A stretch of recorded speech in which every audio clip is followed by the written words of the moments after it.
काका। So guys अहिले चाहिँ फिलहाल कति बजिरहेको छ भन्दाखेरि चाहिँ अहिले चाहिँ रातिको 8:32 भइरहेको छ। सो गाइस अहिले चाहिँ हामी रुममा छु अनि यहाँनिर चाहिँ दिदीले चाहिँ रिल्स बनाउनु हुँदैछ। अन्त आज चाहिँ हामी के गर्नु आँटेको छु भन्दाखेरि चाहिँ आज चाहिँ हामी चटपटे बनाउँदैछ, नेपालको चटपटे। अन्त आज दिदीले बनाउनु हुँदैछ अनि म तपाईँहरूलाई देखाउँछु। सो भ्लग चाहिँ हेर्दै गर्नुहोस् है गाइस है। अहिले चाहिँ यहाँनिर हेर्न सक्नुहुन्छ है, यहाँ चाहिँ दिदी छ। दिदीले चाहिँ यहाँनिर चटपटेको लागि के काट्नु भएको छ, बन्दाकोपी, धनियाँ, टमाटर, प्याजहरू काट्नु भएको रहेछ। अन्त यहाँनिर चाहिँ हाम्रो वाइ कुरकुरेहरू केहरू छ यहाँ झ्यालमुरी पनि। अनि यहाँ चाहिँ के हो चाहिँ मटर र सिमीमा हाल्नुहुन्छ। अब यसको ग्रेभी बनाउनु छ हामीले। ग्रेभी बनाउँछ। सो गाइस भ्लग चाहिँ हेर्दै गर्नुहोस् है। अन्त च्यानलमा नयाँ हुन्छ भने चाहिँ लाइक गरिदिनु अनि सेयर पनि गरिदिनु, सब्सक्राइब पनि गरिदिनुहोस् होला। सो हेर्दै गर्नुहोस्।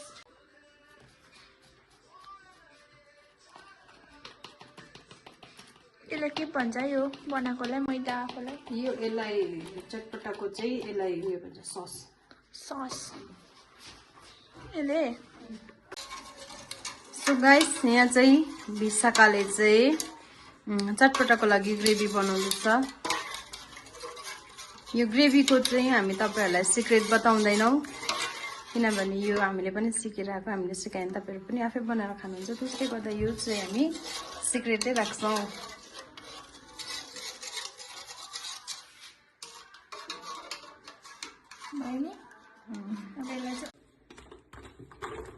बोल्यो नि त लाइट अघि बोल्यो नि मैले गर्दा। बोल्यो मेरो गर्दा बोल्यो।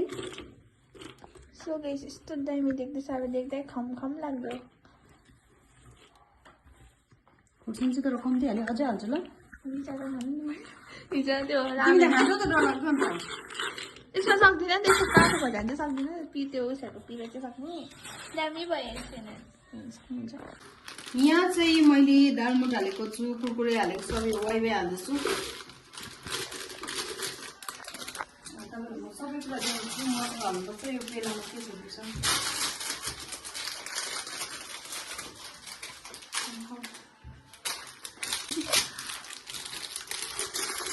नेपालमा त झालमुरी भन्ने यहाँ चटपटे भन्छ नेपालमा। त्यहाँ त प्लेटमा पो दिन्छ होला। सो गाइस अहिले चाहिँ यहाँनिर चाहिँ म एकदम मुरा हेर्दैछु भन्नु चाहिँ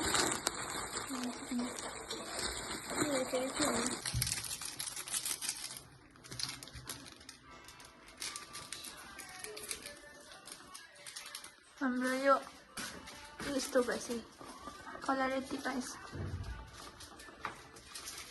बेसी नुन चर्को हुन्छ है, मसलामा नि त हुन्छ। यसलाई चाहिँ चलाउँछ होइन।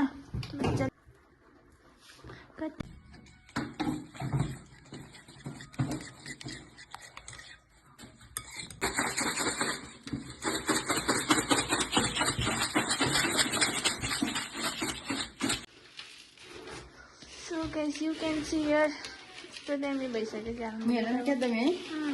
दिदीले त अन्त है कसरी खानु मन पर्यो, नुन सक्छ। ओके राम्रो छ टेस्ट। यो भयो सेलेकै छैन नि। यस्तो मैले बेचेँ भने त साह्रै दामी हुन्छ अल्छामा है। ट्यालेन्टेड छ नि त खाना बनाउनु, ट्यालेन्टेड यतिको ट्यालेन्टेड छ होला। यो गाइस हेर्नु सक्नुहुन्छ च्यानल मैले यस्तो दामी भयो। दिदीको पनि पेजलाई फलो गरिदिनु होला। पेजको नाम त के हो, सुनी ब्लग छ है। अन्त सब्सक्राइब पनि गरिदिनुहोस् होला युट्युबमा पनि है। एकदमै दामी बनाउनुहुन्छ। तपाईहरुले दिदीको च्यानललाई सब्सक्राइब गरिदिनु। तपाईहरुले अर्डर गर्दा पनि हुन्छ भन्दैौ न मेरोमा खानाहरु पनि। सो गाइस तपाईहरुलाई चाहिँ अर्डर गर्नु मन लागेको छ भने चाहिँ खानुहरु मन लाग्छ भने यहाँनिर दिदीलाई चाहिँ अर्डर गर्दा हुन्छ। म चाहिँ के तपाईले अर्डर गर्न सक्नुहुन्छ भने चाहिँ चिकन ललिपप गर्न सक्नुहुन्छ। अनि तपाईहरुले यस्तो अचारहरु पनि, बीफ चिकनहरुको अचार, पर्कको अचार पनि तपाईले मलाई भन्नुभयो भने चाहिँ त्यसको पनि म गर्छु। अनि नजिक हुनेहरूले चाहिँ आलुदमहरु पनि म स्पेशल बनाउँछु।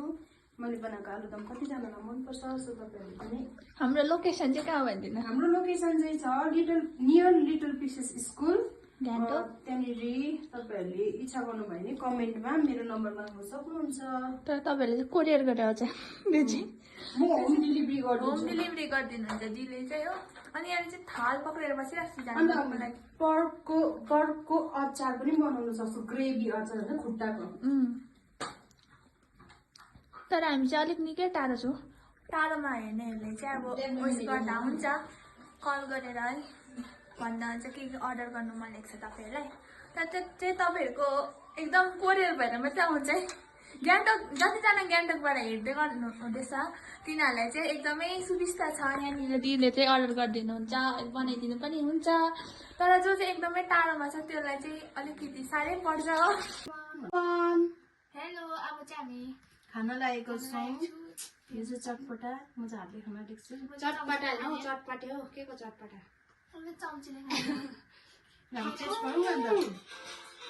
चेस्ट।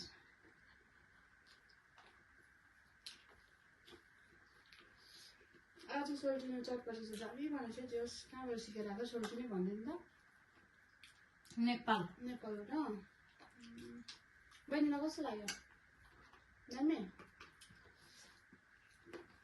हामी चाहिँ आज खाना नखाएर चटपटे दामी रहेछ, तर दामी बनाउँछ। ठिकै छ त्यो त एकदमै दामी भएछ भने चाहिँ कथा अब मेरो त कतै एकदमै मिठो भयो मलाई हो। मिठो भएकोले गर्दा खाएको भएर बोल्नु सकेको छु। के बोल्नु मैले मैले एउटा जोक्स भन्छु होइन। एउटा केटाले चाहिँ एउटा बाउ थियो अरे, एउटा केटा थियो अरे होइन। बाउ म बिहा गर्छु भनेर हो। केटाले पुरा रफ खाएको थियो अरे। उसो बाउले भने अरे पहिला मलाई सरी भन्नु भनेर होइन, भन्दिनँ म किन भन्नु भनेर होइन।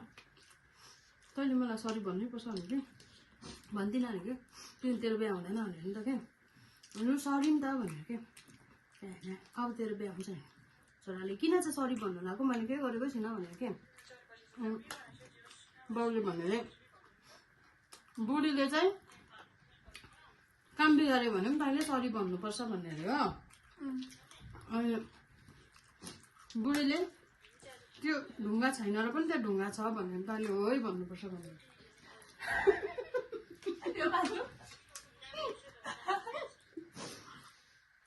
त्यो रियल हो अब, किनभने केटी मान्छेलाई चाहिँ नि बुढाहरू हाल्नै पर्छ अरे नि त।